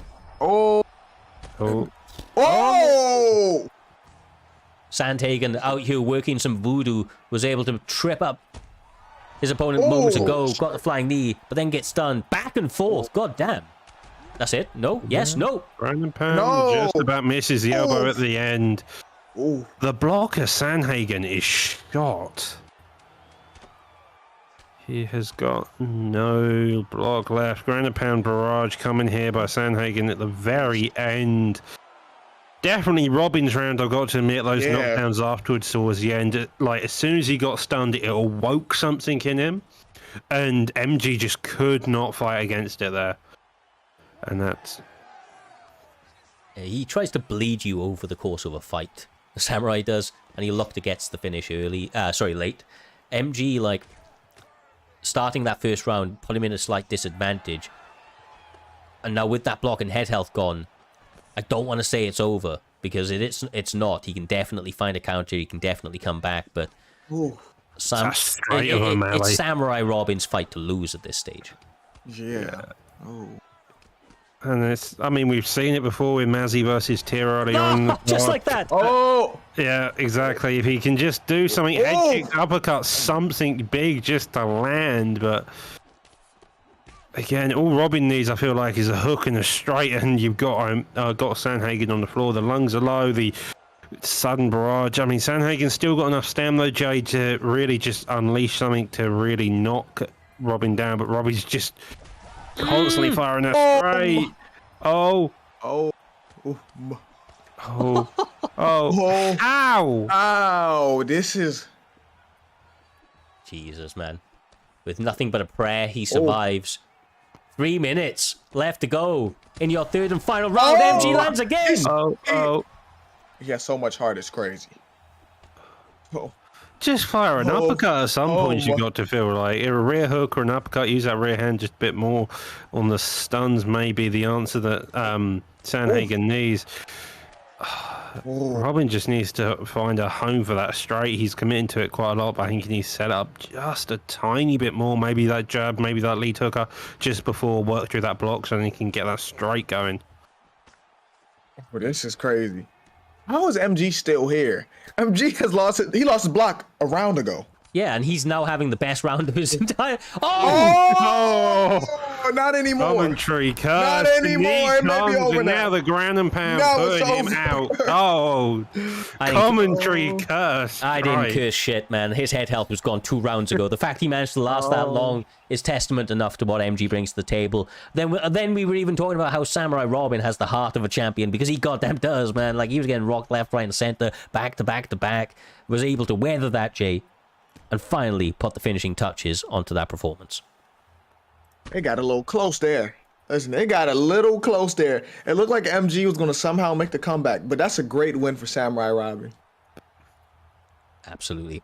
Good to see this man back. Good to see him putting on performances just like that right there. A sensational competitor. You can see why he was a champion in the past and why we expect to see him in or amongst those conversations in the future. Yeah, brilliant stuff. We will move upwards and onwards, my guys, to the next one. It is the co-main event of this evening, a matchup that we have been eagerly anticipating. Of course, we do not have the Xbox Championship on the line here this evening. Unfortunately, Vadnator was not available, but Trickzzy was ready and raring to go after a massive win in his last one. He didn't get the title opportunity that we were hoping to promise him. But he does get to go up against one of the most dangerous guys on the rise in the division, dog, and that is EK Warrior, who is trying to answer fortune right now. Fortune favors the bold. He's trying to be bold here this evening, going up against BFAP Trickzzy, the UFC 4 GOAT, a man that was riding up to try and take that belt from Vadnator if he could. And he's actually got the same pick that we saw out of him last time, from what I can see right here. We are actually seeing Robbie Lawler once again in the hands of BFAP Trickzzy, and he is going up against Shavkat Rakhmanov. Is this not the exact matchup we saw him in last time? Yeah, you're probably right about that one. Yeah, I think so. Same matchup, different opponents can completely change the way that can happen. Warrior, he's been within his top 5 for the last 5 or 6 cards, if I'm not mistaken, and he's looked good every single time he's come out. And yeah, this is going to be a war and a half here. Here we go. If it loads up. Yep. Yeah, it will. It will. Humble. Stop egging people on. It was not my fault, my man. It was not my fault. I did not curse this guy. All of this bad juju out here. It's not real. What is... Oh, I hate this out of the game. Hopefully these guys will stay here, because I've seen this happen before, and then all of a sudden it just kicks in. But it looks like this may be slightly longer. To load. Yeah. It used to just get stuck is the mad thing, but now it does actually kind of come back more often than not. So, you hope. You know the commentary curse is real. It ain't real, bro. It ain't real. Look, what we'll do is we'll skip across this. If you guys can hear us, please exit that match, re-lobby, and get the hell back in there, because we do not want to waste too much time here this evening. And if UFC 5 doesn't want to play ball, then obviously we're going to have to work around that. But these guys are the epitome of professionals, J-Dime. I can see them moving speedily in the background. The clicking of buttons is at a frantic pace, trying to get ready to get back into this matchup. Now, this is a fight that's really, really hard to kind of call before we see it. Like, you would see from the resume that Trickzzy has done so much more within the community, but obviously, outside of this most recent run, has also suffered some adversities. Warrior, on the other hand, is a guy that has really been burning up in this division right now. Over the last couple of seasons, really been establishing his name. He's 6-2 right now against Trickzzy 7-1. And I feel like Warrior might be one of those guys that people are going to start to look at as more than just an underdog. He seems to have that all-round mixed martial arts ability, and obviously he's going to need to showcase that going up against one of the best in the business in BFAP Trickzzy. Don't do this again. Could you imagine if this happened again? Could you imagine? EA Sports, it's in the game.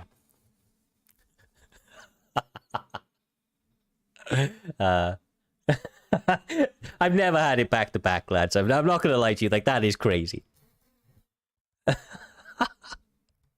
One of them's got to restart the game. Yeah, no, they're doing it right now, as you can see right there. He's restarting the game. They're going to do it. We will pan across. What we'll do, actually, lads, is we're going to give them 60 seconds just to get this all loaded up. They're both going to restart the game. So bear with us, get your drinks, and we'll be right back.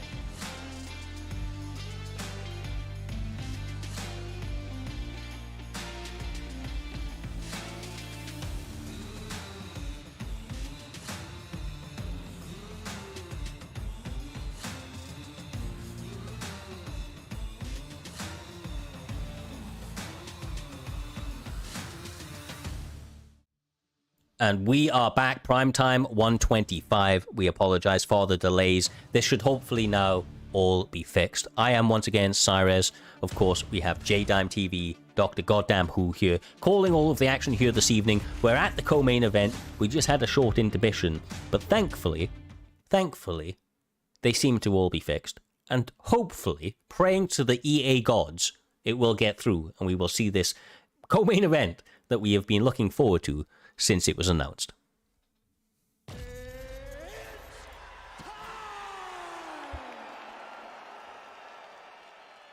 Whew, right. Please work. I don't want to get too excited, not yet. Okay, we're good. All right, let's go, guys. It's time. And we're back in the room. Ooh. Trading jabs, straights, nice body attack, uppercut, instantly answered by EK Warrior, trying to hone in nice and early. This is going to be a battle of adjustments.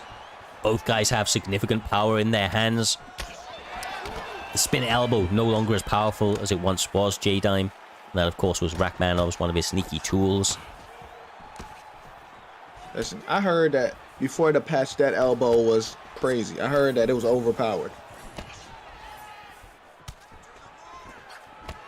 Hey, Doc, I think you have yourself on mute, too. You do.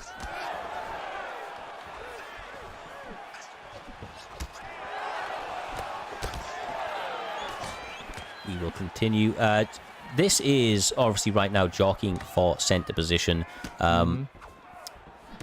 It's an interesting kind of back and forth because EK Warrior hasn't attacked the body as much, but he has been a little bit better with the head movement and is starting to get subtle advancements in the stamina advantage. Now, obviously, it's still very early. A lot can happen, but that is an encouraging side for him, J-Dime, or sign for him. Although those counters are punishing. Yeah. I think he has to start fast. He has to win this round because usually the second round is where we see the best version of Trickzzy, and you don't want to let him get to a lead like that, Cyrus. Oh, exactly right. Especially since, as we know, that first round, he's a bit like a Vasil. He takes it off and turns it up in the second, historically his best round. But, Doctor, are you back, my man? I should be. You are, bro. You are. Answer me this. Riddle me this. Is this 5 rounds? It's 3. 3. Okay. So we have 3 rounds. Now, that actually favors Warrior, in my opinion, J-Dime. Because, of course, Trickzzy has fought at 5 for the vast majority of his career. Yeah, but it's not like Trickzzy never fought 3-round fights. He had to work his way back up again. Warrior's clipping him on a couple of shots here as well, especially those hooks and stuff. In power definitely favours Lawler, as you can see, but up to that point he was getting clipped a few times. See, Warrior, when he's going jabs, straights, teeps to the body, he's having a massive amount of success. Every time he tries to throw a rounded shot, he's losing the exchange, Jay. Robbie just hits too hard, and Trickzy's too tricky with it. Yeah, he lived up to that name. I want to see what adjustments EK Warrior is going to make going into the next round, though, Doctor. Yeah, I mean, honestly, it's probably just going back to those jabs and those straights, just staying committed to it. A lot of the time with these types of game plans that are working is staying committed to it. That's going to be the most crucial here. And so far, I think Trickzzy stole that round with the stun and more significance. But as this goes on, I feel like if I'm Warrior here, just staying committed to it and staying patient is going to be your best option here. Nice little slip straight to start out the round. That's 2 times now, both starts of the round. EK Warrior making some nice little slips and pulls, catching the kicks and the like. They are entering the matrix. And they are back. See, it's on the inside. It's the hooks from Robbie Lawler. They're just too much. Warrior needs to play long, like his life depends on it, because it very well might. Robbie Lawler, infamously looking to take souls, not just W's. EK Warrior's doing a good job, though, now. Oh, nice. Them straight shots are hitting Tricky, Doc.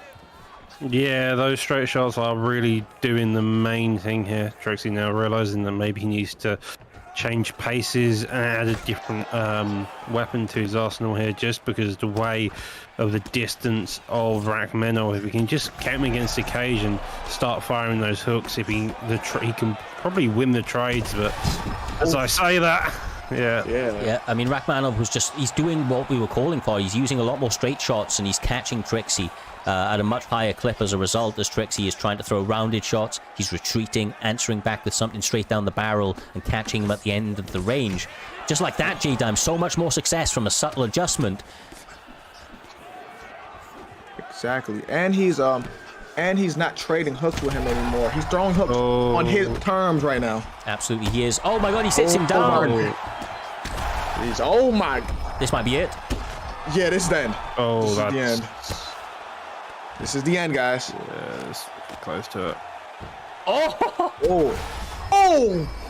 The hook. There ain't no way. They're in the chat saying that Trickzzy has to wrestle. Oh, they're saying it, but I don't think if he has to wrestle with Robbie Lawler, he's on his last legs right now. That, I mean, that chin is basically stuck him on the last legs, it feels like, though, at the same time. Oh. Tries to go for that full guard, does get denied. If you're Warrior, back into that top mount is where you want to go. So much success on the feet, I honestly separate. But he got top mount, and he's going for the ground and pound. He's obviously backing his skills on the mat. When you're on top, you do feel like you are in full control. He's utilizing half guard so goddamn well. Oh. But look at that right there. The separation from Trickzzy, just too clean with it. I think... Oh, he can't stay here, though, Jay. He can't stay on the feet. Man, he's close to done. He's close to toast right now. Yeah, he's toast. It's EK Warrior. What he did was impressive because he beat him in the second round. And what's supposed to be Trickzy's best round. That's a beautiful performance by EK Warrior. Absolutely. That man really came out here this evening and truly delivered his best performance to date. I said it, man. I knew this guy was dangerous. I've been seeing like little shades of it in his performances, and this is where he was able to put all of the new tools that he has at his disposal to full fruition, Doctor. Ultimately pitch in almost a perfect game and able to get a W over one of the best in the business. Period. Yeah, he really did. I mean, Warrior made the right adjustments at the right time. The first round, he was trying to engage a tiny bit, but then he realized the jab strikes were the only thing that was really working for the most part to get that head held down. So he did that throughout the second round, got into that ground and pound position, destroyed the head held for Robbie Lawler to the point where he could then start to trade in that pocket, and that's how he won. Trickzzy was trying to look at the hook in the inside, and the rear hook of Rachmanov just KO'd him. Absolutely. Well, it has been a wild old night, J-Dime, of technical issues, a little bit of a late start, incredible wild fights as expected to see when the primetime guarantee is in full effect, like we get every Saturday. But it is now time, my man, for the reigning PlayStation champion of the world, B3 Vanio, putting it on the line once again against one of the fastest rising stars of the division. A guy that is 10-3, ranked number 1. What remains of VUK Gaming? An incredible main event here this evening, and one that we have been eagerly anticipating since over a week ago now from that last card. This is interesting because I want to know what VUK's approach is going to be with Prime Tony. Because is VUK going to engage in his grappling early? Or I want to see how this fight plays out. Well, the good news is that you do not need to wait any longer, brother. We are ready and raring to go. And they are scheduled up. We have Tony Ferguson in the red corner, being represented by what remains of VUK Gaming. And then, of course, B3 Vanio in the blue corner, using Islam Makhachev. Now, Makhachev does have very good striking on this game, Doctor, and obviously is a Dagestani wrestling machine. So a lot of tools to be fully utilized right now. And that's important, as we mentioned earlier on, up against VUK, who is one of the most diverse and tricky fighters that you can come up against. Yeah, again, both of these guys have an extreme knowledge of all the MMA systems within this game, and with the picks they've got, they can use them brilliantly. So, I mean, I have mentioned on the post-mortem that VUK, I hope to see some Imanari rolls, but I did see him in general chat going, that would be a stupid idea, so maybe not, sadly. But, yeah, and both of these guys off to a solid start. Stamina already going into the favour of Makhachev, but again, very early on. Wow. Nice. I like what Vanio's doing. Like, he's waiting his turn because he's going. Like, he's throwing a hook in between them combos. He's not trying. Oh, never mind. Now he's getting hit by Tony. I got to be quiet, Cyrus. No, you were right, though, man. He is, he's trying to make some of those early reads. And he's trying to let VUK throw his cardio out there and just, like, miss shots so he can get ahead and then try to pour on the pressure. You can see it with the shots that he is selecting, Doctor, knees to the body, but look at the craziness from VUK Gaming, throwing everything but sand at him at the moment. Ooh. Yeah, I mean, so far, though, Vanio's looking to work the body. He knows that VUK's his main threat is going to be the cardio, especially with Tony Ferguson at 100 as well. Like, it's going to be one of those things that you need to make sure you can get out of Tony before anything else, and as soon as that body hurts as well, it's going to open up the head a bit more, and that seems to be Vanio's game plan. For VUK, on the other hand, it's just trying to get that head health. Go into the body. I know that was absolutely a pleasure for J-Line right there. Yeah. I will give a little bit of a note, though. The betting favorite right now is VUK Gaming. Yeah, the chat is betting everything on VUK right now. And I don't blame them either, because VUK is a dog. He is. It's odd not to see the champion as the betting favorite, but VUK Gaming obviously has managed to accrue a lot of support within the community. And I'll say this once again, I mean, that was not the case when he first joined, right?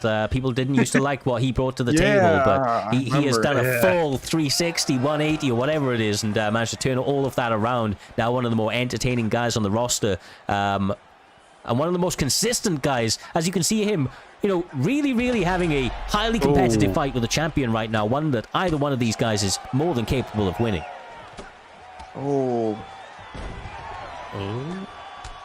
Trying to take down himself, but again, Vanio's bodywork has been superb. That rear body uppercut is just hitting its mark nearly every time, and as you can see by the stamina difference so far, it's making Vanio win the stand battle. It's adding up. He's investing for the late round, Cyrus. No, truly. Playing it smart. He's having a champion-like kind of approach to this. He understands that the early part of this fight has not really been going his way, so he's trying to put money in the bank. He's trying to stay safe, defensively cognizant. Both guys separate and give a little bow. Now, I know that our friend, Mr. Humbledink, is in the chat going crazy about that. He doesn't not like the respect being shown by two fighters, but I don't mind it, bro. That was a highly competitive fight, and these guys did leave it all out there. They've got a lot to still go, J-Dime. Obviously, 5 rounds in total are scheduled, although I don't think we're going to need them. This is really where the test starts, because the adjustments are now going to start to be made, and we're going to start to see Islam pressure a little bit more, and Vanio try to start to turn it up, I would imagine. Now VUK is starting to lead with these round shots, Doc. Yeah, and I mean, he probably wants to be leading a few more with the uppers, given Vanio's tendency of ducking. That's a lovely break. The breaks off the clinch so far have worked really well in his favour. The uppercuts to the body. There's a couple of key shots that Vanio are using there. So far, though, VUK wanting to stay in that pocket. He's a bit wary of that takedown. Looks like all those body shots, so it's constantly flicking down, which is allowing Vanio the possibility of then throwing shots to the head instead there. See, Vanio's now doing a lot better in the boxing combinations, but every time he throws a kick, VUK crushes the distance and he gets a great exchange. There's like openings that both guys are capitalizing on that are incredible. There is the narrowest of margins on them, and they're both doing the whole, really, really kind of intelligent approach to the clinches. They're maximizing every moment in this cage, J-Dime. That was a lovely takedown that really shouldn't have got blocked. Yeah, the fact he was able to deny that was... The timing on that takedown was beautiful, Doc. Yeah, I have noticed one slight issue for Vanio suddenly, and that's the fact he's blocked. It's the second round, and it's basically rinsed. Yeah, jab just said good. You said bye-bye to that block after a jab. This is where Vanio will start to turn it up. He's hoping to get a stamina advantage to the point that he can really put it all together after a big rock. We've all done this before, I would imagine, when you're against somebody that is bringing a bit of controlled chaos to the octagon. You try to bring a bit of normality to it, a bit of stability to that match, and takedowns like this is exactly what he needed, Jay. Exactly, and we're not used to seeing VUK get taken down, too. We'll see how this turns out for him, Doctor. Yeah, well, a lot of positions, a lot of ways. I mean, if VUK decides to go up, he's got a DAS counter he's got to worry about. He's got a Kimura counter from that transition. But top mount here already, a posture up is 1 or 2 of these can do some supreme damage. Lovely job at managing to escape it, though, but also lovely to deny that. Again, if you're Islam here, you definitely 110% want top mount if you can get it. The problem is that VUK Gaming, of course, a tricky guy on the mat, whether he's on top or in bottom. Much like Tony Ferguson, he is dangerous, has submissions, elbows, and all sorts that he will apply from any given position, and I feel like Vanio separating. I was going to say a smart move, but I forgot about that block, Jing. It's not good. That block is not good. Yeah, that block is toast. He has to overcome that block because VUK is going to look to take that block apart. Look at the way he's swinging at him now. VUK's supporters in the chat are very much liking the performance they are seeing here this evening. Of course, there is advantages to be shown on both sides. We approach or end this second round. That's one in the round for the champion at least, and one in the round for the challenger, I do believe. Honestly, Jay, I'm a little worried for both guys for different reasons. We've got stamina going quickly from the side of Tony, but the block of Makhachev doesn't exist any longer. Yeah. What's going to go first? That's the scary part.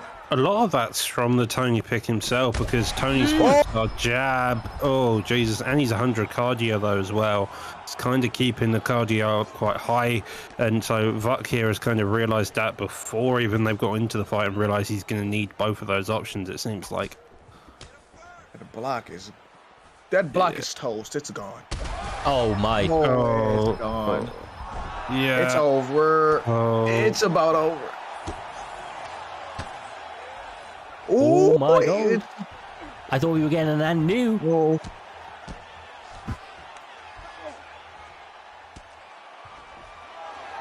A disconnect, a disaway, and we're back onto the feet at one place where you don't want to see Vanio for probably the first time in his career. But this is the thing, though. You know, Vanio is a B3 guy. This isn't the first time his block has been broken. He has only ever fought with his block broken, and as a result, he's probably going to know how to adjust to it in this moment. It's broken, though? I mean, yeah, he fights with the B3 boys, man. Like, he's never had a block. I guarantee you that. However, I mean, look, when you don't have a block, as you can see... Also, the chin health now is just gone. The block, and now the chin's going. Oh! Everything's gone. God. How is he not? Oh, my God. What? Oh, Best defense I think I've ever seen in my life. That may have been the best. Cyrus, how did he get out of that? I don't know, brother. I don't know. I see that there's some biddies and a raid going through, and I'll shout you all out, but this fight deserves its full respect for the moment. I can't take my eyes off the screen. Vanio needs a takedown, he needs a single leg, he needs something, but then he can't get denied, because otherwise he's just dead that way as well. That's his issue right now. Oh my goodness. Oh, got blocked. Oh my God. Knockout of the night and new PlayStation champion of the world, with holding primetime gold at the end of the season. He had one last hurrah and he got it. What remains of VUK Gaming, a champion in primetime once again. Incredible matchup between two sensational competitors. That was fantastic, man. Truly. That was an impressive showcase by both of them. Vanio looking really good within that first round, but as time went on, VUK just took control of that fight and did a fantastic job every single step of the way. Like, first it was that jab, it was getting that block down. Next it was working that chin straight afterwards, and when it got down to the ground, he was calm, he was composed, and yeah, he played a fantastic fight. Absolutely, absolutely. Look, it has been an emotional roller coaster here this evening, as we, as we well know. Couple of things have happened, but we managed to get a change of champion, some standout, sensational performances, and expect to see all of the clips of here this evening coming out on TikTok and YouTube in the very near future. If you haven't already, make sure to check those out. Show some love, drop some likes, some comments, let us know what you're thinking of these cards, what we're doing, and everything we're building towards over the course of UFC 5 and beyond. For myself, I'd like to take a quick moment to thank, of course, Jay Dime, Doc, all the guys in the back, and everybody that's been supporting us. You know, Mr. Humbledink, Toby Ruins, Swaggy, Dr. Kush, and Matrix Born all coming through with bitties and the raids a moment ago. The support has been incredible. I haven't been too well recently, as I mentioned. I'm not going to harp on about it, but it's meant that we have had to be a little bit more flexible as we continue forward. You know, the show never ever stops. These guys go through everything. I go through shit, and we continue to power forward to bring forward, this this full action, for this community that we have loved and grown over the last 3 or so years. So truly, from the bottom of our hearts, thank you to each and every one of you for your continued support. We will be back next Saturday with the Xbox Grand Prix. Expect pure madness. It is every time that we do the start of a season. These Grand Prix never, ever fail to deliver. If you've never been a part of them, you have never truly witnessed something like that within the community. Other than that, from myself, make sure to check out JDime TV. Streams every single day on Twitch, Monday to Friday. We have, of course, Doctor in the Primetime Postmortem that you will see with Swaggy, Dr. Kush, who also has his own podcast and streaming. Yeah, we will see you soon. Enjoy the fights later on. And until the next one,